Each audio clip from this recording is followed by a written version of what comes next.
አክብሮታዊ ሰላምታችን በያላችሁበት ድረስ ክብራን ተመልካቾች ከአማራ ሚዲያ ኮርፖሬሽን አዲስ አበባ ስቱዲዮ የሰዓቱን ዜናዎች ይዘን ቀርበናል። ዮሐና መኮንን ከመላ ስቱዲዮና የስርጭት ባለሙያዎች ጋር ዜናዎቹን እየመራው ከእናንተ ጋር ቆይታ አደርጋለሁ። አብራችሁን ቆዩ። የዱር እንስሳትና የተፈጥሮ ሀብት ጥበቃ ስራ የአንድ ተቋም ብቻ ሳይሆን የጋራ ስራ መሆኑን መገንዘብ ይገባል ሲሉ የፌዴሪ ፕሬዝዳንት ታዬ አጽቀሥላሴ ተናገሩ። የኢትዮጵያ የዱር እንስሳት ባለስልጣን የተመሰረተበት 60ኛ ዓመት በዓል ተከብሯል። ሰለሞን አሰፌ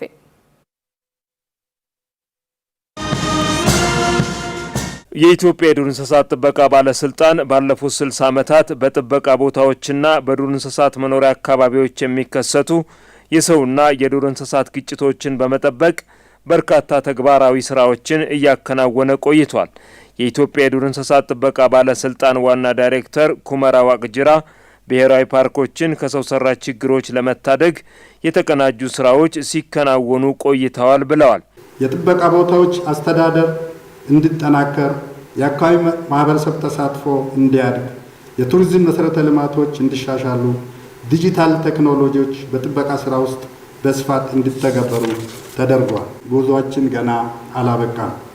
ህገወጥ አደን፣ ደን ጭፍጨፋ፣ ህገወጥ ሰፈራ፣ በአንዳንድ ጥበቃ ቦታዎች አካባቢ የጸጥታ ሁኔታ ለመረጋጋት፣ በሰውና በዱር እንስሳት መካከል የሚፈጠር ግጭትና የአየር ንብረት ለውጥ አሁንም በጋራ መፍታት የሚገቡ ተግዳሮቶች ናቸው። ጥናትና ሳይንሳዊ ምርምርን ማጎልበት የወደፊቱ የጥበቃ ስራችን መሰረታዊ አቅጣጫዎች ናቸው። የቱሪዝም ሚኒስትር ዴኤታ እንደገና አበበ ባለፉት 60 ዓመታት ብሔራዊ ፓርኮችን ከሰው ሰራሽ ችግሮች ለመታደግ የተቀናጁ ስራዎች ሲከናወኑ ቆይተዋል። ለእሳት አደጋና ለህገወጥ አደጋ የተጋለጡ ፓርኮች መጠበቃቸው ችግሮቹን ከመሰረቱ ለመፍታት የተሰሩ ተጨባጭ ውጤትም የተገኘባቸው ናቸው ብለዋል። የተፈጥሮ ሀብት ጥበቃ የትውልድ አደራ ላለፉት 60 ዓመታት ተጠብቆ እንዲቆይ የኢትዮጵያ ዱር እንስሳት ጥበቃ ባለስልጣን ለዘርፉ ላበረከተው አስተዋጽኦ የላቀ ስለመሆኑ ማሳያዎቹ ሕያው የሆኑት የሀገራችን የጥብቅ የተፈጥሮ ስፍራዎች ናቸው። በተለይ መንግስት በአሁኑ ሰዓት ለተፈጥሮ ሀብት ጥበቃና ልማት በሰጠው ከፍተኛ ትኩረት ምክንያት የሀገራችን የደን ሽፋን እያደገ ብሔራዊ ፓርኮቻችንም የቱሪዝም መዳረሻ እንዲሆን አስችሏል። የተፈጥሮ ሀብት ጥበቃ የ60 ዓመት ጉዞ በብዙ ውጣ ውረዶች እና መስዋዕትነት የታለፈ ጉዞ እንጂ አልጋ ባልጋ እንዳልነበረ እድሜያቸውን የፈጁ በህይወት መስዋዕትነት የከፈሉ ዘመናቸውን ለዱር ህይወትና ለሰው የተፈጥሮ ሀብት ዘቦች የኢትዮጵያ ጀግኖች በርካታ ናቸው። በመርሃ ግብሩ ላይ የተገኙት የፌዴሪ ፕሬዝዳንት ታዬ አጽቀሥላሴ ኢትዮጵያ በተፈጥሮ ጸጋ የታደለች መሆኗን ጠቅሰው የዱር እንስሳት ሀብት የህዝብ ሀብት በመሆኑ ሁሉም ይህንን ሀብት የመጠበቅ ሀገራዊ ኃላፊነት እንዳለበት አሳስበዋል። በዱር ህይወት ልማትና ጥበቃ ረገድ ሀገራችን ከአፍሪካ አህጉር ከቀዳሚዎቹ መካከል አንዷ እንደነበረች ይታወቃል። ይሁን እንጂ እርምጃችንን በሚገባው ልኬታ ባለመጓዙ ልንደርስበት ወደሚገባው ከፍታ ሳንሸጋገር ቆይተናል። ይህን ታላቅ ጉዳይ በየጊዜው በያዝ ለቀቅ ትርጉም ባለው ዕቅድና ስልት ባለመከናወናችን ይባሱኑ እንደ ትርፍ ጉዳይ በመቁጠር በአግባቡ ሳንይዘው በመቆየታችን የተፈጥሮ ሀብታችን መመናመን ምክንያት ሆኗል። የፓርኮቻችን ደህንነት ማረጋገጥና መሰረተ ልማታቸውን ማዘመን ለዱር እንስሳት ለዱር ህይወት ጥበቃ ብቻ ሳይሆን በርካታ የሀገር ውስጥና የውጭ ጎብኚዎችን ለመሳብ የምናደርገው ጥረት ቁልፍ መሰረት ሆኗል። የሚፈለገውን ውጤት ማግኘት እንችል ዘንድ የኢትዮጵያ ዱር እንስሳ ጥበቃ ባለስልጣን ከመቼውም ጊዜ በላይ ተግቶ እንዲሰራ አደራ ለማለት እወዳለሁ። በመርሃ ግብሩ ላይ በተቋሙ የ60 ዓመት ጉዞ የላቀ አስተዋጽኦ ለነበራቸው ተቋማትና ግለሰቦች እውቅናም ተሰጥቷቸዋል። በግጭት ምክንያት እየጨመረ የመጣውን አካል ጉዳተኝነት ለመቀነስ ብቸኛው መፍትሄ ምክክር መሆኑን በሀገራዊ ምክክሩ የሚሳተፉ ተመካካሪዎች ገለጹ። ሰላሟ የተረጋገጠ አንድ ኢትዮጵያን ለትውልድ ለማስተላለፍ ዛሬ ላይ በጋራ መምከር ያለውን ትርጉም መረዳት እንደሚገባም ተመካካሪ አካል ጉዳተኞች ገልጸዋል። ቤተልሔም ሰለሞን ተጨማሪውን አለች። የኢትዮጵያ አካል እዚህ ጋር ተገኝቶ ነው ሀሳቡን እየሰጠ ያሉት ማለት ነው። ማንም የቀረ አካል የለም። የተወሰነ ፓርቲ ብቻ ተናግሮ ሌላው ምቀር ከሆነ ኢትዮጵያ የምትባል ሀገር አትቀጥልም። ለምን በጥቂት ሰው ሀሳብ የምትገነባ ሀገር የትም አትደርስም፣ ትፈርሳለች። በብዙ ሰው ውይይት የተገነባች ሀገር ግን ትቀጥላለች። መወያየት ማለት አንዱ መፍትሄ ነው። መወያየት ማለት አንዱ አቅጣጫ ነው። ስለዚህ እያንዳንዳችን የራሳችንን ሀሳብ ይዘን ከምንንቀሳቀስ ይልቅ ግሩፕ መስርተን በአንድ ላይ ተወያይተን አንድ አካል የራሱን ብቻ ይዞ ቢንቀሳቀስ ራሱ ብቻ ቢጓዝ መፍትሄ ሊያመጣ ይችላል። የሀሳባችንን የሚገድብ የለም። የራሳችንን ሀሳብ በነጻነት እያነሳን ያለው ነው። በአካል ጉዳተኞችም ሆነ በሴቶችም ቢሆን ሁሉም ሰው በዚህ ቦታ ላይ ሁሉም እኩል ስለሆነ በእኩልነት የራሳችንን ሀሳብ እያራመድን ነው ያለነው።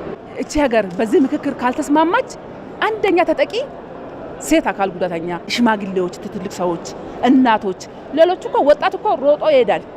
እኔ ግን አካል ጉዳተኛ ስለሆንኩ በምን እግሬ ነው የምሮጠው? ያ ነገር እንዳይከሰት ምን ማድረግ አለብን? እዚህ ጋር ችግራችን በጋራ ተወያይተን በስርዓቱ ተነጋግረን ችግራችን ብንፈታ ያለ መግባባቶችና የተግባቦት ሁኔታ ያለ መኖሩ ከፍተኛ ተጽዕኖና ከፍተኛ የመጪ ትውልድ የሚተላለፍ ቅርስ እየጠፋና እየወደመ ያለ ሁኔታ ላይ ያደረስነበት ነው። ግን ይህንን ለመጪ ትውልዶች ማስተላለፍ አይኖርብንም። ስለዚህ የመጪ ትውልድ ነፃነቱን አግኝቶ የትምህርት እድሉንም የኑሮ ህይወቱንም በሰላምና በፍቅር የመኖር መብቱን አስጠብቆ የመኖር ሂደቱና መንገዱን ተከትሎ መንቀሳቀስ አለበት። የትኛውም የማህበረሰብ ክፍል ቢሆን በምክክር ማመን አለበት። አብሮ በመነጋገር አብሮ በመቀራረብ የማይፈታ ችግር የለም። ማንን ነው የሚጎዳው? በጦርነቱ አሁን ዝም ብለሽ ብታስቢ ተዋልዶ ያልተቀላቀለ የለም። ሁሉም አንድ ነው። ጦርነት የትኛውንም ወንዝ አያሻግረንም። ሰላምና ፍቅር ነው የሚያሻግረን፣ አንድነት ነው። እኛ የመጣነውን ለዛ ነው። እኛ ተቻችለን ማለት ነው ጦርነት እንዳይመለስ ከዚህ በኋላ ለቀጣይ ትውልድ ስለ ጦርነት ሳይሆን ስለ ቴክኖሎጂ እንዴት አድርጋ ነው ኢትዮጵያ የምታድገው፣ እንዴት አድርገን ነው ይሄን ፎቅ ከዚህ የተሻለ አድርገን የምንሰራ ብለን ስለሱ ማሰብ አለብን እንጂ በዘር ተከፋፍለን ጎጥ ይዘን መባላት ስለማይሆን ብቀር እላለሁ። ለሚቀጥለውም ትውልድ በምክክር እንዳምኑ፣ በሀሳብ እንዳምኑ፣ ሀሳባቸውን ቁጭ ብለው ተነጋግረው በሀሳብ ችግሮቻቸውን መፍታት እንዲችሉ ማድረግ ነው እንጂ ያለብን ለትውልድ ራሱ የሌለን ነገር ማውረስ የለብንም። የግብርና ማረጋገጫ ስርዓትን ማጠናከር የኢትዮጵያን ሆርቲካልቸር ምርቶች ተወዳዳሪነት ያሳድጋል ሲል የኢትዮጵያ ሆርቲካልቸር አምራቾችና ላኪዎች ማህበር ገለጸ። የኢትዮጵያን ሆርቲካልቸር ምርት ጥራት በማረጋገጥ በዓለም ገበያ ያላቸውን ተወዳዳሪነት ለማሳደግ እየተሰራ መሆኑም ተገልጿል። አየለ መስፍን ተጨማሪውን ይዟል። ኢትዮጵያ የአበባና ፍራፍሬ ምርት ጥራትን ለማሳደግ ጠንካራ የግብርና ማረጋገጫ ስርዓት እየተገበረች ትገኛለች። ይህ ስርዓት መኖሩ የኢትዮጵያን የሆርቲካልቸር ምርቶች በዓለም ገበያ ያላቸውን ተወዳዳሪነት ያሳድጋል ሲሉ የኢትዮጵያ ሆርቲካልቸር አምራቾችና ላኪዎች ማህበር ዋና ዳይሬክተር አቶ ቴዎድሮስ ዘውዴ ገልጸዋል። Agricultural certification has become much more than a label. የግብርና ማረጋገጫ ከመለያ ወይም ሌበል በላይ የሆነ ጉዳይ ሆኗል። እሱ የተስፋ፣ የእምነት፣ የመተማመን፣ የጥራት፣ የደህንነትና የዘላቂነት ምልክት ነው። የእርሻ ምርቶች በዓለም አቀፍ እውቅና ባላቸው መመዘኛዎች መሰረት መመረታቸው፣ መስተናገዳቸውና ለገበያ መቅረባቸውን የሚያረጋግጥ የቁርጠኝነት መገለጫ ነው። ሸማቾች በስነ ምግባር ለተመረቱ የምግብ፣ የአበባና ሌሎች የጌጣጌጥ ምርቶች ያላቸው ፍላጎት እየጨመረ ሲሄድ፣ በተመሳሳይ ጊዜም አምራቾች የአካባቢ ጥበቃና የማህበራዊ ኃላፊነት መስፈርቶችን እንዲያሟሉ የሚደረግባቸው ጫና እየጨመረ መጥቷል። በዚህ ሁኔታ ያሉትን የማረጋገጫ ስርዓቶች መረዳትና መምረጥ ፈታኝ ሊሆን ይችላል። በዓለም አቀፍ ገበያ በስፋት ከሚታወቁ የማረጋገጫና የስራ መመሪያ ስርዓቶች መካከል ዓለም አቀፍ መልካም የግብርና አሰራር ማረጋገጫና ሌሎች ይገኙበታል። የግብርና ማረጋገጫ የምርትን ጥራት ከማሻሻል ባሻገር ወደ ዓለም አቀፍ ገበያዎች መግቢያን ያመቻቻል፣ እንዲሁም ታማኝ የደንበኛ መሰረት እንዲፈጠር ያግዛል። ዋና ዳይሬክተሩ ጠንካራ የግብርና ማረጋገጫ ስርዓት መገንባቱ የኢትዮጵያን የግብርና ምርቶች ጥራት ለማሳደግም ወሳኝ መሆኑን ጠቁመዋል። የኢትዮጵያ ግብርና የአገሪቱ ኢኮኖሚ ዋና መሰረት ነው። ከአጠቃላይ የአገሪቱ ኢኮኖሚ ወይም ጂዲፒ ከ30 በመቶ በላይ ያበረክታል። ከ70 በመቶ በላይ የስራ ኃይሉን ያሰማራል። እንዲሁም ከውጭ ንግድ የሚገኘውን የውጭ ምንዛሬ ገቢ ዋነኛ ምንጭ ነው። ስለዚህ የግብርና ማረጋገጫን መቀበል የምርጫ ጉዳይ ሳይሆን የግድ አስፈላጊነት ሆኗል።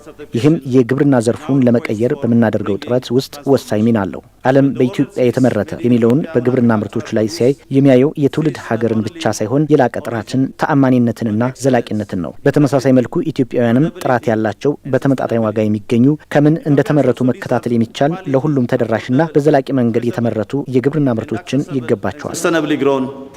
የአፍሪካ ህብረት የገጠር ልማትና የግብርና ምግብ ዋስትና ዲቪዥን ኃላፊ ዶክተር ጃኔት ሄዴሜ በበኩላቸው አፍሪካ የተበታተኑ ገበያዎች፣ የአየር ንብረት ለውጥ ተጽዕኖና በዓለም አቀፍ የግብርና እሴት ሰንሰለት ውስጥ ያለውን ውስን ተሳትፎ መጋፈጥ ቀጥላለች። እንዲህ አይነቱ ተግባርም ለችግሩ መፍትሄን ይዞ ይመጣል ብለዋል። We are home to over 1.4 billion people with the world's youngest population. አፍሪካ 1.4 ቢሊዮን ህዝብ ያላት ሲሆን በዓለም ላይ እጅግ ወጣት የሆነውን ህዝብ ታስተናግዳለች። ከዚህ በተጨማሪ በዓለም ያለው የእርሻ ተስማሚ መሬት 60 በመቶ ያህሉ በአፍሪካ ይገኛል። ሆኖም እነዚህ ከፍተኛ አመቃቅሞች ቢኖሩም አህጉሪቱ አሁንም የምግብ ዋስትና እጥረት፣ ዝቅተኛ የግብርና ምርታማነት፣ የተበታተኑ ገበያዎች፣ የአየር ንብረት ለውጥ ተጽዕኖና በዓለም አቀፍ የግብርና እሴት ሰንሰለት ውስጥ ያለው ውስን ተሳትፎ የመሳሰሉ ተግዳሮቶችን መጋፈጧን ቀጥላለች። በአፍሪካ 2060 አጀንዳ የአፍሪካ አጠቃላይ የግብርና ልማት ፕሮግራም በዚህ ሂደት የግብርና ማረጋገጫ የምርት ጥራትን፣ የገበያ ተወዳዳሪነትን፣ የምግብ ደህንነትንና ዘላቂ የግብርና ልማትን ለማሳካት ወሳኝ መሳሪያ ሆኖ ይታያል። and sustainable food systems. የኢትዮጵያ ሆርቲካልቸር አምራቾችና ላኪዎች ማህበር ከመንግስት ተቋማት ከግሉ ዘርፍና ከልማት አጋሮች ጋር በመተባበር አምራቾችና ላኪዎች ዓለም አቀፍ የጥራት መስፈርቶችን እንዲያሟሉ የአቅም ግንባታ፣ የስልጠናና የቴክኒክ ድጋፍ ስራዎችን እያከናወነ መሆኑ ተመላክቷል። እየተከታተላችሁ የምትገኙት ከአሚኮ አዲስ አበባ ስቱዲዮ ወደ እናንተ እየደረሰ ያለውን የዕለቱን ዜናችንን ነው። ቀጥለናል። በኤፍራታና ግድም ወረዳ አስተዳደር በ100 ሄክታር መሬት ላይ ሙዝ በክላስተር እየለማ እንደሚገኝ የወረዳው ግብርና ጽሕፈት ቤት አስታወቀ። በሰሜን ሸዋ ዞን በሚገኙ አካባቢዎች ሙዝን በክላስተር ለማልማት የሚያስችል ስራ እየተሰራ እንደሚገኝ የገለጸው የዞኑ ግብርና መምሪያ ነው። ስንታየው ኃይሉ በኤፍራታና ግድም ወረዳ በ100 ሄክታር መሬት ላይ የሙዝ ክላስተር ልማት በማካሄድ ላይ መሆናቸውን የኤፍራታና ግድም ወረዳ ግብርና ጽሕፈት ቤት ኃላፊ ታደሰ ጉልቴ ተናግረዋል። በባለሙያ የታገዘ ስራ በመስራት የአርሶ አደሮችን ሕይወት ለመቀየር በሚያስችል መልኩ ስራዎች እየተሰሩ መሆናቸውን ነው ኃላፊው የገለጹት። ሙዝ መንግስት በሚፈልገው ልክ አልምተን አርሶ አደሩ ሕይወት ይለወጣል ብለን ነው አስበን እየሰራን ያለው። እንግዲህ እኛ በጣም በርካታ የሆነ እንትን አለ መስኖ ገብ መሬት አለን ከ5741 ሄክታር በላይ ያለን እዚህ የዚህን ብዙም ፐርሰንቱን ስታዩ ፍራፍሬ ላይ በጣም ደካማ ነው ያለውና እዚህን አካባቢውን ገበያ እንኳን የሚመግብ ፍራፍሬ እየሰራን አይደለም። እሱን አሁን ከዚህ ከአትክልት ወጥተን ወደ ፍራፍሬ ወደ ቋሚ ፍራፍሬ አዙረን ማህበረሰቡ አርሶ አደሩ ህይወቱ የሚለውጥበት ነገር አቅደን እየሰራን ነው። ተግባሩን ወደ ውጤት ለመቀየርም የችግኝ ዝግጅት በማድረግ በነጻ ችግኝ ለአርሶ አደሮች እንዲደርስ እየተሰራ እንደሚገኝም ጽሕፈት ቤት ኃላፊው ገልጸዋል። የኢምሎ ህብረት ስራ ማህበርን በኳራንታይን ጋር በመነጋገር ችግኝ እንዲያመርት የችግኝ ዝግጅት ያዘጋጅቶ ለአርሶ አደሩ እንዲያቀርብ አድርገናል። ወደ 26000 አካባቢ ችግኝ ያዘጋጅተዋል በማህበር ደረጃ። እሱን ለአርሶ አደሩ በተመጣጣኝ ዋጋ እንትን ይላሉ ማለት ነው። ብሩን የሸፈነው መንግስት ነው። አርሶ አደሩ በነጻ ወስዶ ነው የሚተክለው። ይሄንን አሁን እኛ ያዘጋጀን የምንላቸውን ጉድጓድ ከዚህ ውጪ እኛም በችግኝ ጣቢያ ወደ 22000 ችግኝ ያለን በችግኝ በሞዴል ችግኝ ጣቢያ የተዘጋጀና እነሱን አድርገን የዚህ አካባቢ የሙዝ ቀጣና እናደርጋለን ብለን አቅደን እየሰራን ያለንበት ሁኔታ ነው ያለው። በሰሜን ሸዋ ዞን የመስኖ አቅም ባላቸው አካባቢዎች ሙዝን በክላስተር ለማልማት እየተሰራ እንደሚገኝ የገለጹት በሰሜን ሸዋ ዞን ግብርና መምሪያ አትክልትና ፍራፍሬ ቡድን መሪ አስካለ ይፍሩ ስራውን የልምድ ልውውጥ ከማድረግ መጀመሩን ተናግረዋል። ባለሙያዎች የተወሰኑ አርሶ አደሮች ለዚህም የቀበሌ ባለሙያዎችን ኤፍራታ ላይ እንዲመጡ በማድረግ ሄደው የጎበኙበት ሁኔታ አለ። የተሰሩ ስራዎችንም የተጎበኘበት ሁኔታ ነው ያለውና ዞሮ አርሶ አደሩ ጥቅሙን በጣም የተረዳበት ሁኔታ ነው ያለው። የተሻለ ጥራት ያለው ሙዝ ማግኘት የሚቻልበት ሁኔታ አለና ይሄ ፋይዳው በጣም ትልቅ ነው። ለዚህም ስራ ያው የክልሉ መንግስት በችግኝ አቅርቦት እና እንደዚሁም በዘር እኛም እንደዞን ባለን በጀት ለአርሶ አደሩ የሚደርስ ችግኝ ተገዝቶ እንዲቀርብና እንደዚሁም ወረዳዎች በአቅማቸው ደግሞ እንዲያዘጋጁ እንዲያቀርቡ ባሉ በመንግስት ጣቢያዎች እየተሰራ ያለበት ሁኔታ ነው ያለው። ከሙዝ ልማት በ1 ሄክታር እስከ 1.6 ሚሊዮን ብር የሚገመት ምርት ማስገኘት እንደሚቻልም ተጠቁሟል። በተጠናቀቀው በጀት ዓመት ከ200 ሺህ በላይ የህብረተሰብ ክፍሎችን ተጠቃሚ የሚያደርጉ አነስተኛ የንጹህ መጠጥ ውሃ ግንባታዎች ተካሂደዋል ሲል የሰሜን ሸዋ ዞን ውሃና ኢነርጂ መምሪያ አስታወቀ። ይህም የዞኑ የንጹህ መጠጥ ውሃ ሽፋን 83 በመቶ መድረሱን ያሳያል ብለዋል። ብርቱካን ማሞ ተጨማሪ አላት። የህብረተሰቡ አንገብጋቢ ጥያቄ የሆነውን የንጹህ መጠጥ ውሃ ተደራሽነትን በማስፋት በ2018 በጀት ዓመት ከህብረተሰቡ ከበጎ ፈቃደኞችና ከግብረሰናይ ድርጅቶች ጋር በመቀናጀት የንጹህ መጠጥ ውሃ ተደራሽነትን ለማስፋት ሰፊ ስራዎችን ሰርተናል፣ እቅዳችንን ማሳካት ችለናል ብለዋል የኤፍራታና ግድም ወረዳና የአሳገርት ወረዳ ውሃና ኢነርጂ ጽህፈት ቤት ኃላፊዎች። 14 አነስተኛ መጠጥ ውሃ ግንባታ ስንጨርስ እነዚህም አነስተኛ መጠጥ ውሃ ግንባታዎች ከ12200 በላይ ህዝብ ተጠቃሚ ሆነና ሽፋንንም ከ59.47 ወደ 63.2 ሽፋናችንን ከፍ ያደረግንበት ሁኔታ ነው ያለው። አነስተኛ የመጠጥ ውሃ ግንባታዎች አሉ። በክልልም ተደግፎ የተገነባ አንድ ትልቅ የመጠጥ ውሃ ፕሮጀክት አለ። አጠቃላይ እሱን ጨምሮ ወደ 14 አካባቢ ፕሮጀክቶች በዛ ዓመት ተጠናቀው ከ10120 በላይ የህብረተሰብ ክፍል ተጠቃሚ ማድረግ ችለናል ማለት ነው። ከነበረው ሽፋን ላይ ጨማሪ አድርገናል። የባለፈው ዓመት ሽፋናችን 35.5% አካባቢ ነበር። አሁን ባለው ሁኔታ ወደ 53.6% ሽፋናችንን ከፍ ማድረግ ችለናል ማለት ነው። ይሄን በተሰራው ስራ በበጀት ዓመቱ 16 ግዙፍ የውሃ ፕሮጀክቶችን ከክልል ውሃ ቢሮ ጋር በመተባበር ለመገንባት ታቅዶ ነበር። 13ቱ ተጠናቀው አገልግሎት እየሰጡ ይገኛሉ። ቀሪዎቹን በተያዘላቸው ጊዜ ለማጠናቀቅ እየሰራን እንገኛለን። የህብረተሰቡን አቅምና ድጋፍ መሰረት አድርገው የሚገነቡ አነስተኛ የውሃ ተቋማትን ከእቅድ በላይ መገንባት ችለናል ያሉት የሰሜን ሸዋ ዞን ውሃና ኢነርጂ መምሪያ ኃላፊ ችሮታው ሹመት ናቸው። እኛ በበጀት ዓመቱ 374 አነስተኛ የንጹህ መጠጥ ውሃ ግንባታ እንገነባለን ብለን በእቅድ ይዘን ነበረ። በሚገርም ሁኔታ ሁሉም ሰው ስለተባበረበት 462 አነስተኛ የንጹህ መጠጥ ውሃ ግንባታ ገንብተን ለማህበረሰቡ ተደራሽ ማድረግ ችለናል ማለት ነው። ይሄ በጣም ትልቅ ስኬት ነው። በጣም ትልቅ ስኬት ነው። የማህበረሰቡን ተጠቃሚነትም ስናይ ወደ 209,043 የህብረተሰብ ክፍል ተጠቃሚ ሆኗል በእነዚህ አነስተኛ የንጹህ መጠጥ ግንባታዎች ማለት ነው።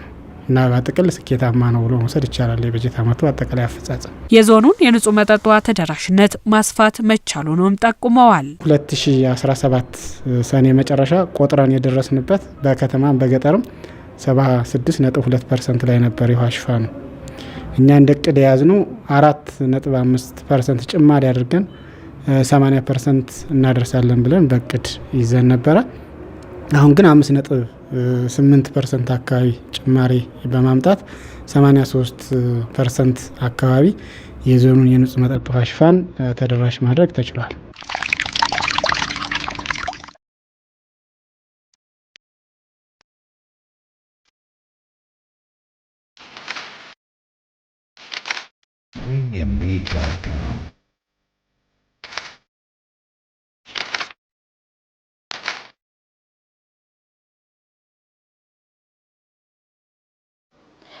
አሞራ ውብነህ በሁለተኛው የጣሊያን ወረራ ጊዜ ጣሊያንን ያርበደበዱ ታላቅ ጀግና ናቸው። ሀገርንና ወገንን የሚወዱ ታሪክን የሚያስተምሩና ከሀገር የሚበልጥብኝ የለም የሚል እሳቤ ያላቸው ገና በለጋ ዕድሜያቸው ትግል የጀመሩ እንደነበሩም ታሪካቸው ያስረዳል። በዛሬው የማናቸው ጥንቅራችን የራስ ውብነህ ተሰማን ታሪክ ቴዎድሮስ ኃይለ ኢየሱስ ባጭሩ እንደሚከተለው ያስቃኘናል። አሞራው ውብነህ በመባል የሚታወቁት ደጃዝማች ውብነህ ተሰማ በኋላ ላይ ራስ ውብነህ ተሰማ ተብሏል። ከ1928 እስከ 1933 ዓ.ም ፋሺስት ጣሊያን ኢትዮጵያን በወረረችበት ወቅት በምዕራብ በጌ ምድር ግዛት በተደረገው የጸረ ፋሺስት ትግል ግንባር ቀደም መሪ ነበሩ። ከሱዳን ጋር በሚያዋስነው ቆላማ አካባቢ የአርማጭሆ አውራጃ ተወላጅ የሆኑት ውብነህ ተሰማ በ16 ዓመታቸው ነበር ትግል የጀመሩት። በልጅነታቸው የአባታቸውን ጠመንጃ በመያዝ አደን ያድኑ እንደነበርም ታሪካቸው ያስረዳል። ፋሺስት ጣሊያን በወረረበት ወቅትም ውብነህ ተሰማ ተልኳቸውን ወደ አርበኝነት ደረጃ ከፍ በማድረግ ወራሪውን ፋሺስት ባገኟቸው ቦታዎች ሁሉ ማጥቃት ተያያዙት። ራስ ውብነህ ተሰማ አገርንና ወገንን የሚወዱ ታሪክን የሚያስተምሩና ከሀገር የሚበልጥብኝ ነገር የለም በማለት ራሳቸውን ያሳመኑና ጸሎተኛም እንደነበሩ ይነገርላቸዋል። ውብነህ ተሰማ ባለቤታቸውን ጨምሮ ቁጥራቸው ከጊዜ ወደ ጊዜ እያደገ የመጣውን የአርበኞች ቡድን በምስራቅ ሱዳንና በምዕራብ ኢትዮጵያ መካከል በነጻነት በመጓዝና በድንበር አካባቢም ካሉ ታዋቂ ሰዎች ጋር የጠበቀ ግንኙነት ስለፈጠሩ ፋሺስት ጣሊያን በጌ ምድርን አረጋግቶ ለመቆጣጠር በፍጹም አልቻለም። ራስ ውብነህ በተለያዩ ጊዜያት በሌሎች አርበኞች ግንባር እንደተገለጸው ሁሉ ጠላትን በመፋለምና በኢትዮጵያ ዙፋን ላይ ተቀናቃኝ ናቸው በሚባሉት ላይ ጸረ ተቃውሞ ትግል በመምራት ለንጉሠ ነገሥቱ ቀዳማዊ ኃይለ ሥላሴ በነበራቸው ጽኑ የግል ታማኝነትም ጎልተው ታይቷል። ምንም እንኳን ከጠላት ጋር ሲፋለሙ በአንድ ወገን የራስነት የማዕረግ ስም ቢይዙም ንጉሠ ነገሥት ኃይለ ሥላሴ ግን የደጃዝማችነት ማዕረግ ያረጋገጡላቸው በ1933 ዓ.ም ነበር። ራስ ውብነህ ተሰማ ባመኑበት ነገር ንጉሠ ነገሥቱን ጨምሮ ፊት ለፊት ከመናገር የማይቆጠቡና የማይፈሩ ደፋር ተናጋሪም ነበሩ። ምንም እንኳን የድፍረት የተሞላበት ንግግራቸው ለተወሰነ ጊዜ ለቁም እስር ቢዳረጋቸውም ቅሉም ንጉሠ ነገሥቱ ግን ለራስ ውብነህ ከፍተኛ ፍቅር ስለነበራቸው ምክራቸውን ከፍ አድርገው ይመለከቱት እንደነበርም ይነገራል። በአቡነ መልከ ጸዲቅ የመቃብር ጽሑፍ ላይ እንደተገለጸውም አሞራው ውብነህ የምድር አርበኛ ብቻ ሳይሆን የሰማይ አርበኛ ጭምር እንደነበሩና ከነጻነት በኋላ እንግሊዞች ጎንደር ገብተው የራሳቸውን ሰንደቅ ዓላማ ሲሰቅሉ የተመለከቱት ራስ አሞራው ውብነህ በአገሬ ላይ የውጭ ሰንደቅ ዓላማ አይሰቀልም በማለት እንግሊዞችን አስገድደው የእነርሱ ሰንደቅ ዓላማ ወርዶ በምትኩ የኢትዮጵያ ሰንደቅ ዓላማ እንዲሰቀል ማድረጋቸውንም ታሪካቸው ያስረዳል። የሰማውን እንጃ የሮም ገሰገሰ የጦሩ መድኃኒት አሞራው ደረሰም ያየህም ተናገር የሰማህም አውራ ተገናኝቶ ዋለ አሞራ ካሞራ ጎንደር ከግንቡ ላይ ያለው ነጭ አንበጣ ከምን ሊገባ ነው አሞራው ሲመጣም ተብሎላቸዋል። ጀግናው ሀገር ወዳድ አርበኛ ራስ አሞራው ውብነህ ከጥቂት ዓመታት ቆይታ በኋላ ከዚህ ዓለም በሞት ተለይቷል። አስክሬናቸው አዲስ አበባ በሚገኘው የታላላቅ አርበኞች አጽም ባረፈበት በመንበረ ጸባዖት ቅድስት ሥላሴ ካቴድራልም በክብር እንዲያርፍ ተደርጓል። ክቡራን ተመልካቾች ከአማራ ሚዲያ ኮርፖሬሽን አዲስ አበባ ስቱዲዮ ለሰዓቱ ያዝናቸው ዜናዎች እነዚህን ይመስሉ ነበር። አብራችሁን ቆይታችሁ ስለተከታተላችሁን ምስጋናችን በያላችሁበት ይድረስ። ጤና ይስጥልን።